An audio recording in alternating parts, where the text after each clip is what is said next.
ஆண்டவராய் இயேசு கிறிஸ்துடைய பரிசுத்த நாமத்தில் அப்பா பிதாவுக்கும் நம் ஆண்டவர் இயேசு கிறிஸ்துவுக்கும் கனமும் மகிமையும் மாட்சிமையும் ஆராதனையும் என்றென்றும் உரித்தாகட்டும். ஆமென். தீர்க்கதரிசிகளை தாயின் வயிற்றில் உருவாகும் போது நான் உன்னை தேர்ந்து கொண்டேன் அப்படின்னு எசாயாவை சொல்லப்பட்டிருக்கோம்.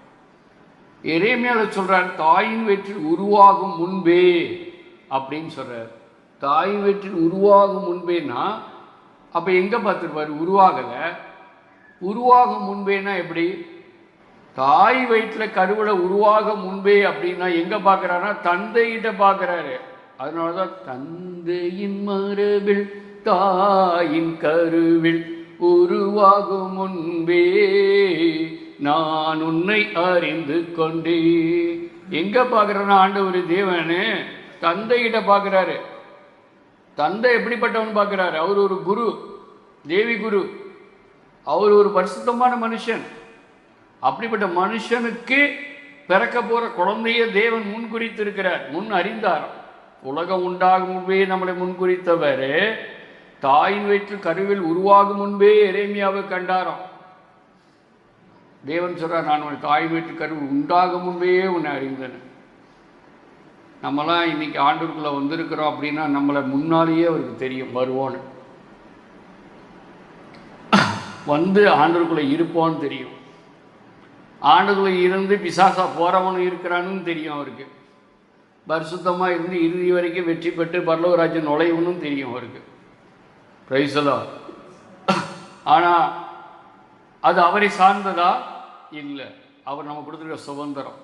அவர் நமக்கு கொடுத்துருக்க நம்ம ஆவியை பெறாமல் இருக்கும் போது சாத்தானாலும் அடிமையாக இருக்கிறோம். அவர் நமக்கு சுதந்திரம் கொடுக்கல, நம்ம சாத்தானில் இருக்கிறோம். ஆவியை பெறாததுக்கு முன்னால், பரிசுத்தாவியை பெறுவதற்கு முன்னால் நாம் ஆதாம் வழியாக சாத்தானுக்கு அடிமையாக இருக்கிறோம். ஒவ்வொரு மனுஷனும் அடிமையாக இருக்கிறாங்க. அவர் அவர்களுக்கு விடுதலை கொடுக்க ஆசைப்படுறாரு. யாரும் அவர்கிட்ட வருவதில்லை. வருவதில்லைன்னா கர்ப்பத்திற்கு முன்னாலேயும் வரல, கர்ப்பத்திலையும் வரல, கர்ப்பத்துக்கு பிறந்தும் வர மாட்டாப்புல. ஏன்னா பாவம் பிடித்திருக்கு, இருள் பிடித்திருக்கு. தந்தை அப்படிப்பட்டவர். ஒழுக்கமில்லாத தந்தைகள், குடிகார தந்தைகள், வேசித்தனம், விபச்சாரம், சினிமா, பைத்தியம், திருடு, கொலை, கொள்ளை, அப்படிப்பட்ட ஆளுக்கு பிறக்க போகிற பிள்ளை எப்படி இருக்கும்? அம்மா அதுக்கு மேலே இருக்குது, தாய்கள் அதுக்கு பிறக்க போகிற பிள்ளை எப்படி இருக்கும்? ஆனால் தெய்வ பயம் கொண்ட மனுஷன் இருக்கிறாரு, தெய்வ பயம் கொண்ட தாய்கள் இருக்கிறாங்க. அப்படி தான் எரேமியா தகப்பன் வந்து தெய்வ பயம் கொண்ட ஒரு மனுஷனாக பார்க்குறாரு. எசாயா 44:21 யாக்கோபே, இஸ்ரவேலே, இவற்றை நீ நினைவிற்கொள்வாய். நீ என் ஊழியன், நான் உன்னை உருவாக்கினேன். நீ என் தாசன், நீ என் அடியான்.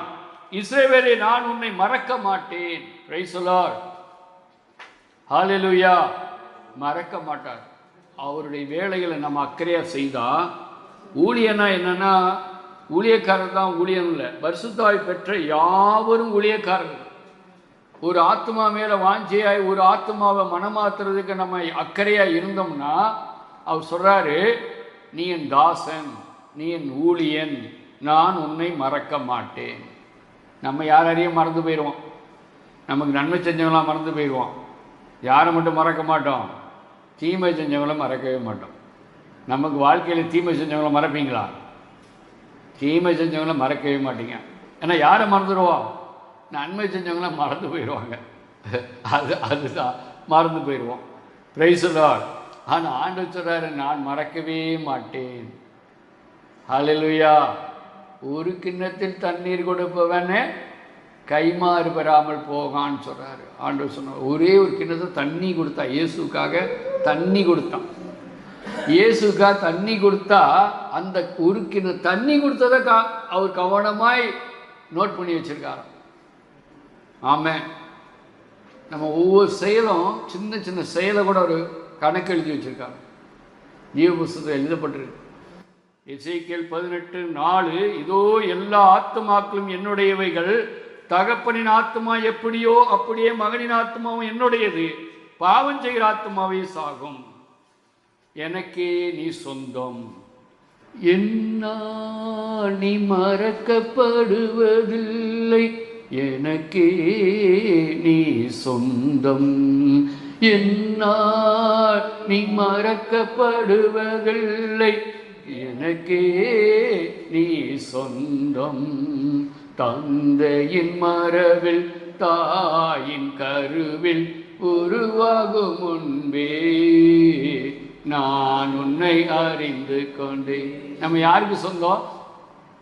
எங்கள் அம்மாவுக்கு சொந்தம், எங்கள் அப்பாவுக்கு சொந்தம், என் பிள்ளை எனக்கு சொந்தம் அப்படின்னு சொல்லிகிட்டு இருக்கோம். 20-30 வயசு மேலே தான் ஒரு குழந்தை, கணவன், மனைவி, பிள்ளைகள். ஹல்லேலூயா. இந்த உடல் சொந்தம்னு சொல்கிறோம். அதுவே 60, 70, 80 வருஷத்துக்கு தான் இந்த உடல் சொந்தம். அதுக்கு மேலே அது பின்னால் வராது. இந்த உடல் வராது. எது மட்டும் வரும் தெரியுமா? நம்மளோட பாவம் கூட வரும், நல்லது செய்த நற்கிரியை கூட வரும். 2 தான் வரும். நம்ம ஆத்மாவோட எது வரும்? 2 கூட வரும். பின்னாலேயே வருமா? பின்னாலேயே வந்து நிற்கும். பாவமோ நற்கிரியும். நம்ம நிறைய நல்லது செய்யணும்னு நினைக்கிறோம். பரிசுத்தாய் பெறணும். செய்ய நினச்சாலும் செய்ய முடியாது. செய்ய முடியாது. பரிசுத்தாவியை கேட்டு பெறணும். இந்த செல்லு இல்லாத ஆப்பெல்லாம் நான் யூஸ் பண்ண நினச்சா அந்த செல்லு வேலை செய்யாது. இருக்கிற ஆப்பு தான் வேலை செய்ய முடியும். ஒரு ஆப்பு கூட இல்லைன்னா வேலை செய்யாது. நெட்டு போட்டிருக்கலாம், சார்ஜ் பண்ணியிருக்கலாம், எது வேணாலும் பண்ணியிருக்கலாம். அதுக்கு ஒரு ஆப் இருக்குது. அந்த ஆப் போட்டால் தான் அந்த வேலை செய்ய முடியும். பரிசுத்தாவியானவரை பெறணும். பரிசுத்தாவியான பெற்று ஒவ்வொரு கிரிகைக்கும் பரிசுத்தாவியானுடைய வல்லமையை கேட்டு பெறணும். ஒவ்வொரு செயலுக்கும் பிரைஸ் தி லார்ட். ஒருத்தருக்கு பாடுகிற அருளை பரிசுத்தாவியார் கொடுத்துருக்கிறாரு. ஆனால் ஒரு சத்தியம் சொல்கிற அருள் இருக்காது. ஒருத்தர் சத்தியம் சொல்கிற அருளை பெற்றிருப்பார். ஆனால் தீர்க்க தரிசனம் சொல்கிற வரம் இருக்காது.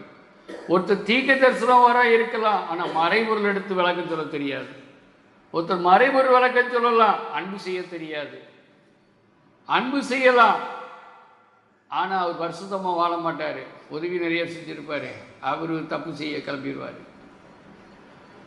பராசம் வந்துடும்.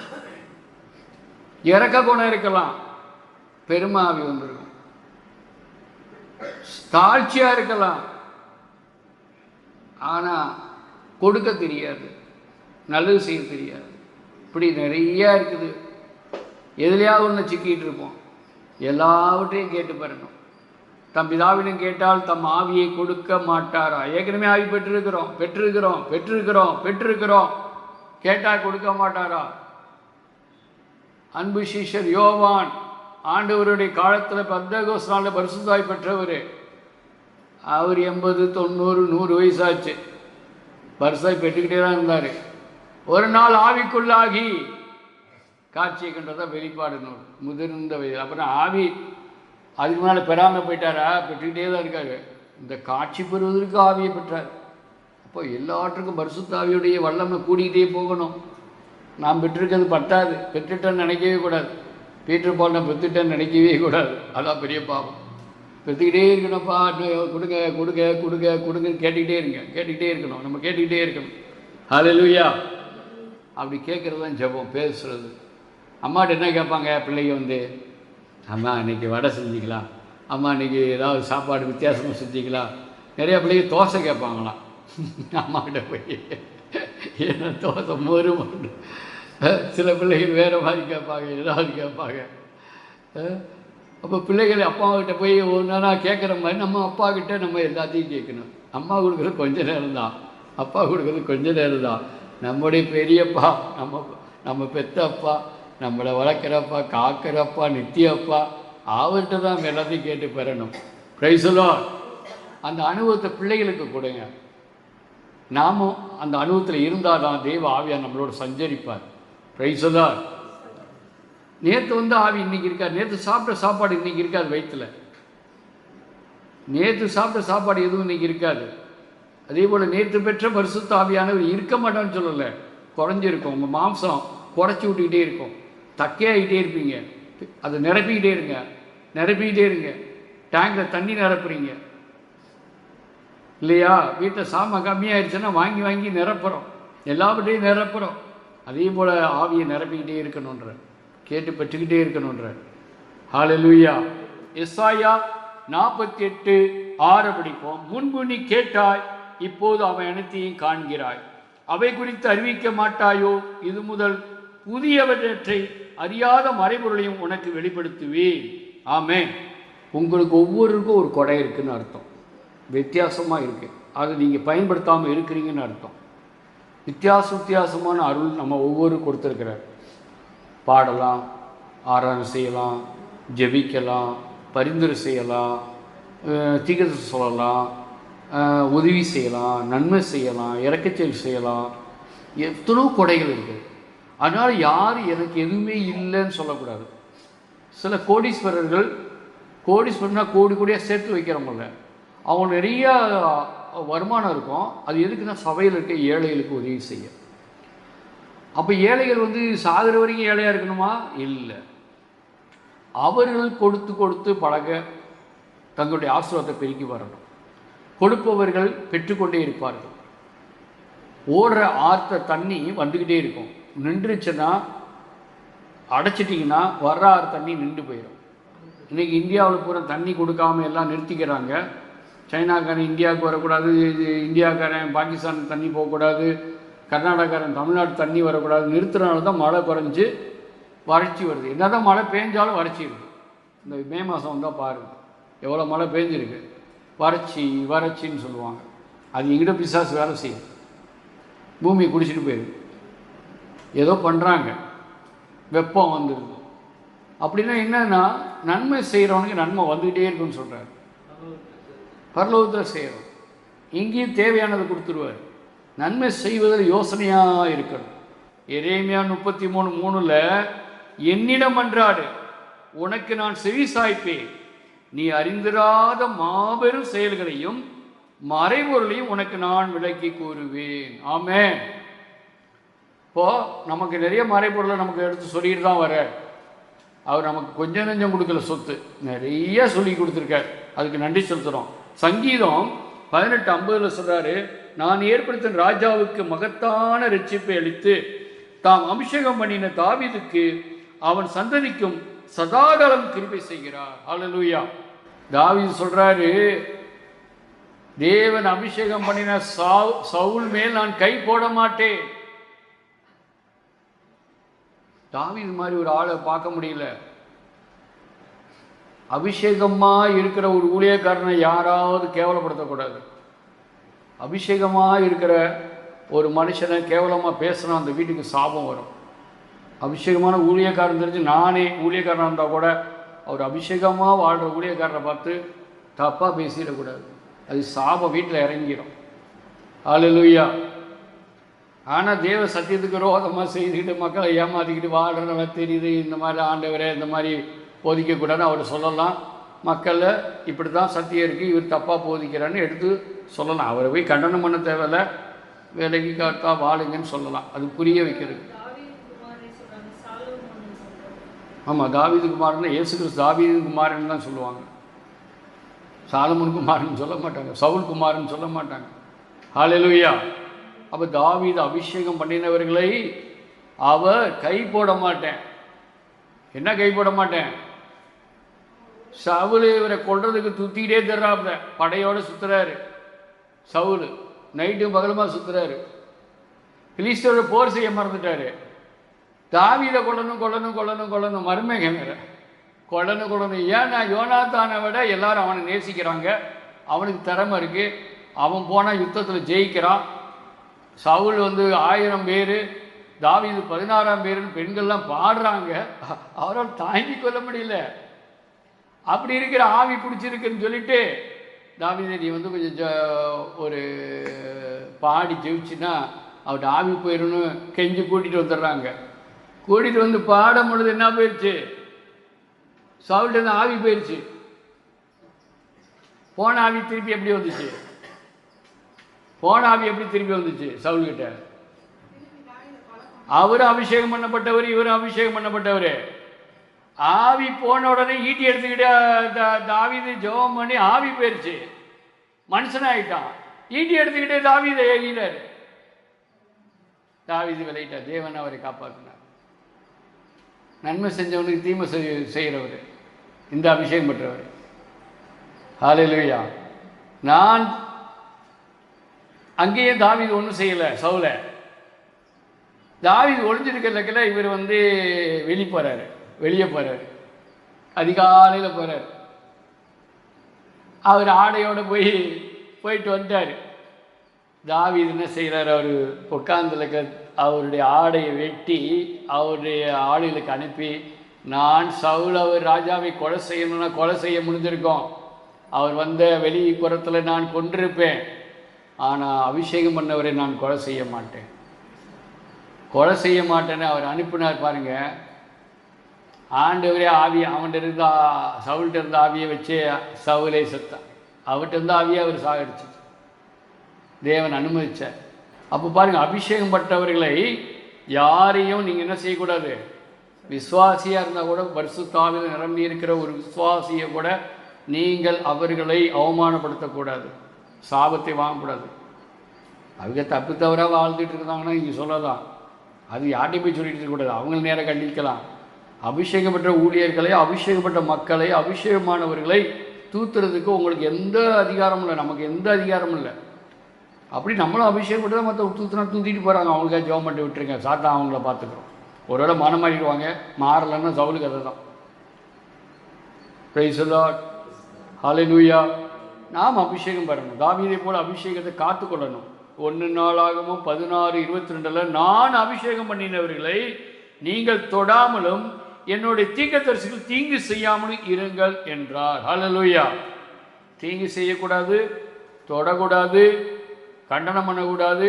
அபிஷேகம் பண்ணினவர் தேவன் அபிஷேகம் பண்ணினார். அந்த ஆள் கெட்டு போனால் கூட நீங்கள் என்ன செய்யக்கூடாதுன்னா அவர் கேவலப்படுத்தக்கூடாது. கெட்டு போனால் நீங்கள் என்ன செய்யணும்? அவர் திருந்திருக்கா ஜெபம் பண்ணணும். ஜெபம் பண்ணுறவங்கள்ட்ட சொல்லி அவருக்காக ஜெபம் பண்ணுங்கன்னு சொல்லணும். இந்த மாதிரி தவறான போயிட்டுருக்காங்க. அப்போ கெட்டு போனவர்களை பற்றி அபிஷேகம் தேவன் பண்ணாத ஊழியக்காரங்க இருக்காங்க. அவங்க உலக மாயத்துக்காக போலி கள்ள கிறிஸ்தவர், கள்ள போதகர்கள் நிறையா இருக்காங்க. அது தெரிஞ்சிடும். அபிஷேகம் பண்ணாத போதகர் இருக்காங்க, அபிஷேகம் பண்ணப்பட்ட போதகர் இருக்காங்க. அபிஷேகம் பண்ணப்பட்ட போதகர் 99% தப்பு செய்ய மாட்டாங்க. அந்த அபிஷேகத்தை காத்து கொள்வார்கள். அவர்கள் பணத்து பின்னால் போக மாட்டார்கள். இந்த உலகத்துக்கு பின்னால் ஓட மாட்டாங்க. அவங்களாம் கூட்டம் அப்படி தான் வச்சுருப்பாங்க. கள்ள கிறிஸ்தவர்கள், கள்ள போதகர்களுக்கு அது வேறு மாதிரி இருக்கும்.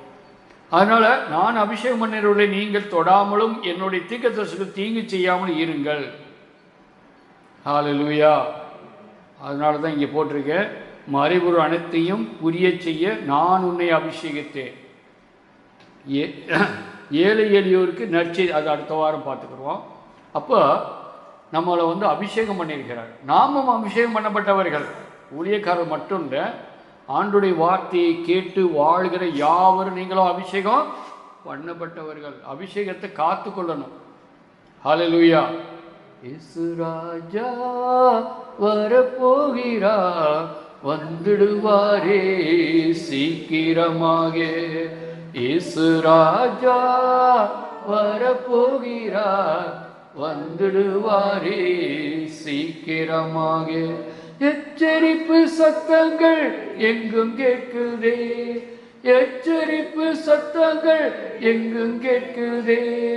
ஞானம் இருந்தால் புரிந்து கொள்வாயே, நீ ஞானம் இருந்தால் புரிந்து கொள்வாயே. ஆயத்தமாக ஆயத்தமாக பெற்றுக்கொண்ட அபிஷேகத்தை காத்து கொண்டிரு. நீ பெற்றுக்கொண்டு ஆயத்தமாக பெற்றுக்கொண்ட அபிஷேகத்தை காத்து கொண்டிரு. பெற்றுக்கொண்ட அபிஷேகத்தை காத்து கொண்டிரு. ஆமென். இந்த அபிஷேகத்தை காத்து கொண்டு இருக்கணும். ஹல்லேலூயா. அது நம்ம எப்போவுமே ஜெபத்தில் இருக்கிறவங்க தான் காத்துக்கொள்ள முடியும். எப்போ காத்துக்கொள்ள முடியாதுன்னா ஒரே வார்த்தை சொல்லி முடிச்சிட்றேன். யார் ரொம்ப பேசுகிறோமோ காத்துக்கொள்ள முடியாது. எவ்வளோ பேசுகிறீங்களோ அவ்வளோ அபிஷேகத்தை இழக்கணும்னு இருக்கும். நான் கண்டிருக்கேன். எவ்வளோ தொட பேசுகிறீங்களோ அவ்வளோக்கு அபிஷேகம் இழந்து போகும். எவ்வளோ ஜெபிக்கிறீங்களோ அவ்வளோ அபிஷேகத்தை காத்துக்கணும், எவ்வளோ பாடுறீங்களோ அபிஷேகத்தை காத்துக்கணும். ஹல்லேலூயா. எவ்வளோ பேசுகிறோமோ, பைபிளை பற்றி வேணால் பேசுங்க. பேசுறதுக்கு தேவை, பேசக்கூடாதுன்னு சொல்லலை. பைபிள் சத்தியத்தை பற்றி பேசலாம். சத்தியத்தை விட்டு நம்ம வேறு காரியத்தில் போகும்போது கொஞ்சம் தேவையான பேச வேண்டி இருக்கலாம், பேசுங்க. தேவைக்கு மேலே நம்ம பேசிகிட்டே இருக்கும் போது அபிஷேகம் குறைஞ்சி போகுது, அபிஷேகத்தை காத்துக்கொள்ள முடியாது. அபிஷேகத்தை காத்துக்கணும்னா அதிகமாக ஜெபிக்கிறது, பாடுறது, துதிக்கிறது. அப்போ தேவையானது பேசணும், பேசாமல் இருக்க முடியாது. மௌனமாக இருந்தால் ரொம்ப நல்லது. ஆனால் மௌனமாக இருந்தாலும் தீமை வந்துடும். அப்போ துதித்து மகிழ்ந்து பாடி இருக்கும் போது அபிஷேகம் காத்துக்கொள்ளப்படுகிறது, அபிஷேகம் கூடுது, அபிஷேகம் பெருகுது. சத்தியத்தை படித்து ஜெபிக்கணும்.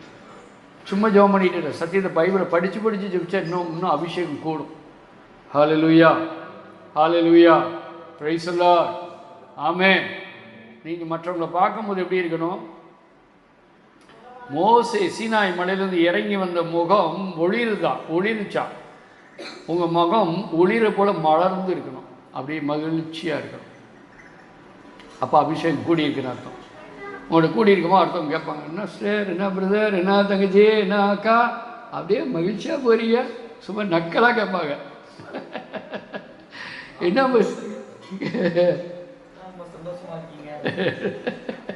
அப்போ அபிஷேகம் கூடி இருக்கு, பெருகி இருக்கு, கூடவே இருக்குது. அபிஷேகத்தால் காத்துக்கொள்ளுங்க. நீ எனக்கே சொந்தம், நீ உன்னை நான் மறக்க மாட்டேன். தந்தையின் மறைவில் தாயின் கருவில் நான் உன்னை உருவாகும் முன்பே அறிந்திருந்தேன், தேர்ந்து கொண்டேன், நடத்துன்னு சொல்ல. தொடர்ந்து அடுத்த வாரம் பார்ப்போம். இப்படி உணர்ந்து தான் இந்த வார்த்தைகளை, இந்த பாடலை பாடணும். ஆண்டுக்கு நன்றி சொல்லுவோம். ஆமேன், ஆமேன்.